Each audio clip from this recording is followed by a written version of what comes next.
ইডির অফিসে হাজিরা দিলেন নুসরত। ঠিক তখনই সামনে এলো যশের সঙ্গে দূরত্বের খবর। ভোটের উত্তেজনার মধ্যেই হঠাৎই আলোচনার কেন্দ্রবিন্দুতে চলে এলেন নুসরত জাহান। কারণ ফ্ল্যাট দুর্নীতি মামলায় ইডির তলব। নির্দিষ্ট সময়েই সল্টলেকের সিজিও কমপ্লেক্সে পৌঁছন তিনি। গাড়ি থেকে নেমে সরাসরি ঢুকে যান ইডির দপ্তরে। পাশে ছিলেন যশ দাশগুপ্ত, যা অনেকের নজর কাড়ে।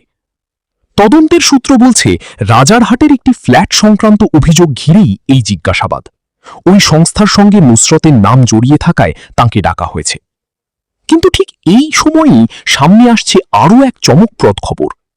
টলিপাড়ায় জোর গুঞ্জন, নুসরত আর যশের সম্পর্কেও নাকি ফাটল ধরেছে। একসঙ্গে দেখা গেলেও নেপথ্যে নাকি চলছে দূরত্ব। এই দুই ঘটনাই এখন সোশ্যাল মিডিয়ায় তুমুল আলোচনার বিষয়। কেউ বলছে এটা শুধুই পরিস্থিতির চাপ, আবার কেউ মনে করছেন এর পেছনে রয়েছে আরও বড় কারণ। তবে সত্যিটা এখনো অজানা। আইন আর সম্পর্ক, এই দুই পরীক্ষার মুখে দাঁড়িয়ে এখন নুসরতের আগামী পদক্ষেপের দিকেই তাকিয়ে সবাই।